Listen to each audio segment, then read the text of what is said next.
Grito de liberación a la nación mapuche esta mañana, tal nosotros lo habíamos anunciado porque era de práctica y teniendo en consideración que el proceso de extradición va a demorar largo tiempo, fundamentalmente no solo por el tiempo que demora la documentación, la aprobación de Chile, el envío por Cancillería nuestra, etcétera, sino porque Funes Guala ya manifestó claramente su negativa a ser extraditado, con lo cual tiene que llevarse a cabo el juicio de extradición y ahora le voy a explicar cómo sigue. Hoy a la mañana, a primera hora, por orden del juez federal número 2 de Bariloche, Gustavo Villanueva, que a partir de ahora va a empezar a sentir nombrar, ya estuvo en su momento subrogando el juzgado federal 1, se ordenó el traslado de la comisaría 36 de la localidad de Inahuapi, una localidad pequeña en Río Negro, 4.000 habitantes, una comisaría, una ciudad muy tranquila, pero que ya con los días se estaba transformando y alterando el ritmo de la misma a raíz de la presencia de Facundo Funes Guala. Fue su mamá a verlo hoy, llegaron algunos adherentes al movimiento RAM, etcétera, con lo cual el juzgado, criteriosamente, diálogo con la ministra, con Betiana Minor, con la ministra de Seguridad de Río Negro, se decidió su traslado hacia la unidad penitenciaria federal 14 de Esquel. ¿Por qué la unidad penitenciaria 14 de Esquel? Primero, porque es la unidad más cercana desde el punto de vista penitenciario federal. En segundo lugar, porque es la unidad donde ya estuvo alojado 13 meses. Ahora bien, y acá se abre un interrogante. ¿Y cuál es el interrogante? Desde el punto de vista penitenciario y de la seguridad me refiero. Facundo Funes Guala, cuando estuvo detenido en la unidad 14 de Esquel durante 13, 14 meses, esa unidad fue objeto de marchas, fue objeto de agresiones, de roturas, de piedrazos, etc.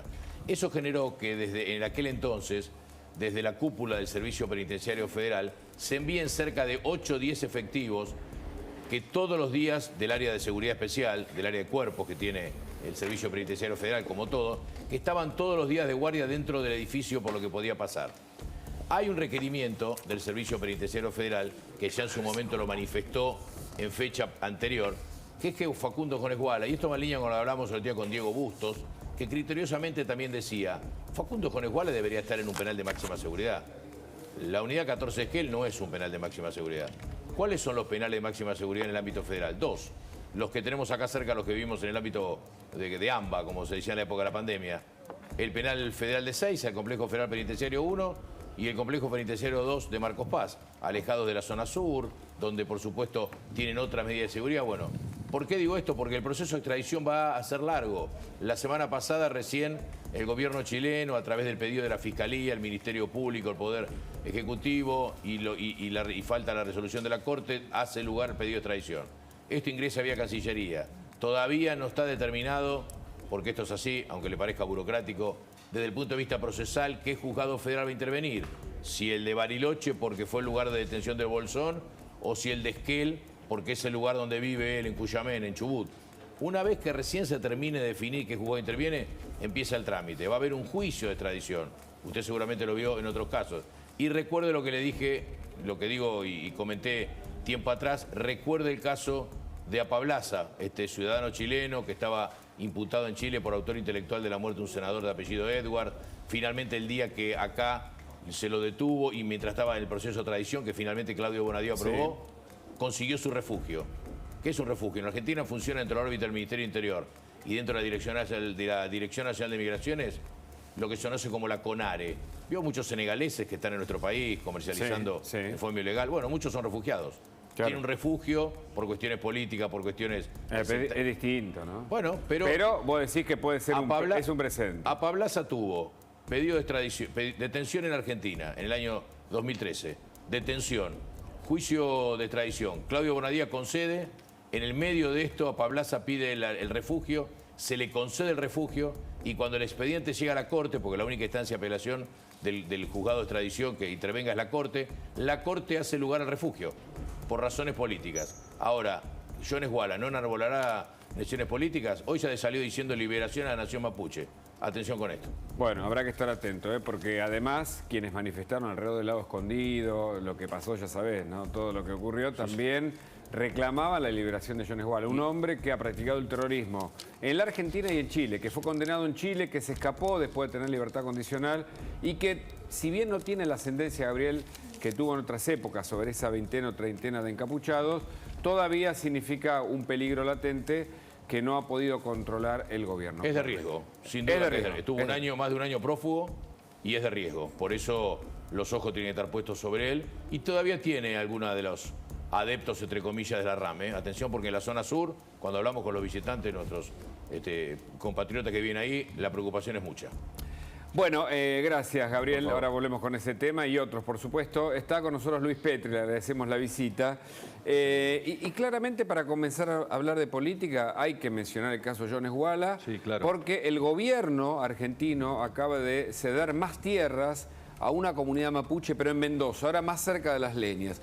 ¿Hay un posicionamiento del gobierno que lo liga a sectores marginales y sectores que incluso cometen hechos vandálicos? Sí, claro. Vos sabés que lo que se está viviendo en la provincia de Mendoza es inaudito. Ya son más de 26.000 hectáreas que el gobierno nacional, a través del INAI, ha validado la ocupación de mapuches que no son pueblos originarios de Mendoza, porque esto es importante decirlo. Los pueblos originarios de Mendoza son los huarpes, los incas, los pehuelches y los puenches, pero no hay mapuches en la provincia de Mendoza. Y sin tener personería, en dos de los casos, el INAI le otorga la ocupación, incluso desconociendo fallos de la Corte Suprema de Justicia de la provincia, porque hubieron litigios. Y vos sabés que lo importante aquí es que no solamente es la extensión de los terrenos, sino que hay pozos petroleros, se involucra parte de vaca muerta, se involucra el paso a las leñas. Estamos hablando de activos de la provincia de Mendoza que livianamente el gobierno nacional y de manera inconsulta, porque esto lo tenemos que decir, porque no es que fue un trabajo coordinado con el gobierno de la provincia, de ninguna manera, saca resoluciones en el boletín oficial y empieza a lotear la provincia de Mendoza y otorgarle hectáreas a estos mapuches. ¿Por qué lo hace el gobierno? Bueno, yo creo que hay una clara intencionalidad política. Digo, este gobierno ha defendido, ha apañado a estas comunidades.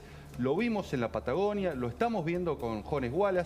Vos fijate que Jones Walla no tiene ninguna causa abierta por asociación ilícita o por terrorismo en el país. De hecho, el gobierno nacional se lo encontró. Digo, la detención de Jones Walla no tiene que ver con una persecución de las fuerzas federales. Bueno, Aníbal Fernández dijo que fue un éxito el operativo. Pero vos fíjate, ¿quién era la abogada en el 2018 de Jones Walla? Elizabeth Gómez Alcorta. Elizabeth Gómez la Alcorta. Ministra de Mujer. Ministra de Género, Nación. Diversidad. Exactamente. Quiere decir que hay complicidad, hay encubrimiento y además se intenta favorecer arbitraria y discrecionalmente a comunidades que no tienen nada que ver con la provincia de Mendoza y lo que están buscando claramente es un beneficio económico para terminar alquilando las tierras. Ahora, ¿no se suponía que el tema de la tierra, más allá de que hay una ley que está en aplicación, estaba resuelto en la Argentina? Porque entiendo que hasta tuvieron que reunirse con una comunidad para que pudiera pasar el caño del gasoducto Néstor Kirchner, que no sé si llegará a concluirse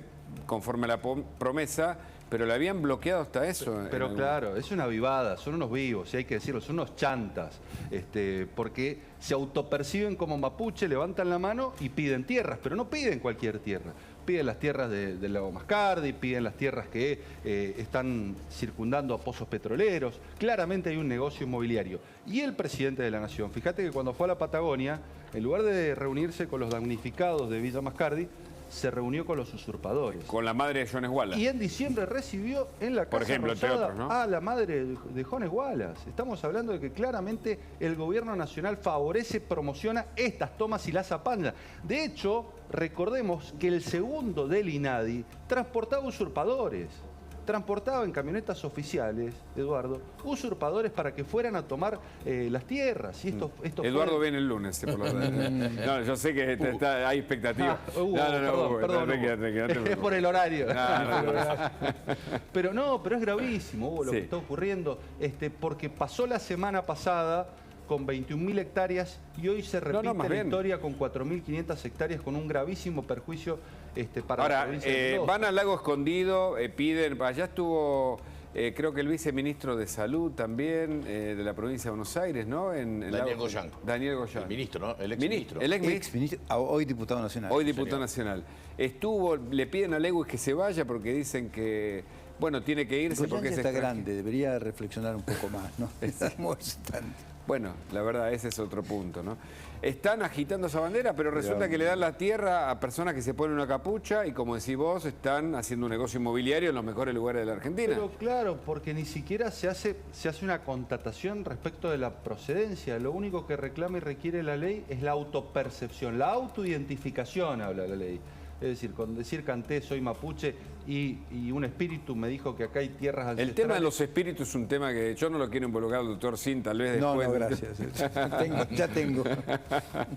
Es una locura, porque la machi famosa, que es como la que percibe esto, la que manda. Exactamente. Como el lonco es el jefe de la tribu, ¿no? Entonces se empiezan a autodenominarse, con los roles. El lonco dice una cosa, la machi recibió algo así como una inspiración, una señal divina, y dice, esta tierra, acá estuvieron nuestros ancestros de vaya a saber cuándo, y no hay manera de comprobarlo, porque Jones Walla era flogger hasta hace 5 minutos. Exactamente, emulan a Olmedo y el Mano Santa, ¿viste? Con la inspiración, pero la verdad es que es una barbaridad lo que está ocurriendo en estos casos. ¿A uno le preocupa la relación del gobierno, o la decisión del gobierno, que además esconde una trampita ahí que no conocemos del todo, que es agrupaciones de Montonero, perdía el abogado Suárez, que estuvo vinculado con la toma de Guernica, algunas cosas que están ocurriendo que para Rucauf son sospechosas, Rucauf conoce bastante bien este tema, dice que hay una cuestión geopolítica latente. Hugo, la RAM es una organización política que desconoce la autoridad y la soberanía del Estado argentino. Sí. Está clarísimo. Y además hay otra cuestión que es necesario decir. En la Argentina los mapuches no son pueblos originarios, son originarios de la Araucanía chilena. Cruzaron a la Argentina mucho tiempo después de la conquista y de hecho era un pueblo muy cruel con los tehuelches, que cometió aberrantes crímenes en aquella época, con lo cual no le podemos ceder graciosa y gratuitamente territorio argentino a personas que incluso no se someten a la autoridad del Estado. Y si no se denunciase esto, sería un avance permanente sobre lugares que hoy además tienen un valor inconmensurable, ¿no? Estoy pensando en la geografía de las leñas. Claro. A ver, la reforma del 94 reconoció la preexistencia de los pueblos originarios. Sí. Y está bien, y se tenía que hacer un relevamiento. Se venció la ley, se prorrogó por un decreto de necesidad y urgencia cuando el Congreso estaba sesionando, y a partir de allí surgieron estas avivadas. Digo, nadie está en contra de que se le reconozca a los huarpes, a los pehuenches, a los tehuelches, territorios. Ahora, a estos vivos que quieren hacer negocios con pozos petroleros, alquilando los campos, no.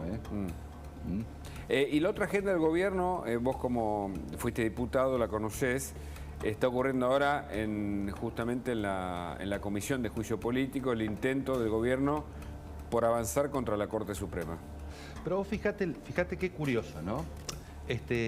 Uno de los motivos por el cual se avanza contra la Corte Suprema es porque decide una cautelar en donde le reconoce que la Ciudad Autónoma de Buenos Aires está perjudicando por esta quita de coparticipación que hizo el gobierno nacional cuando tuvo esta suerte de motín policial de la policía bonaerense e inmediatamente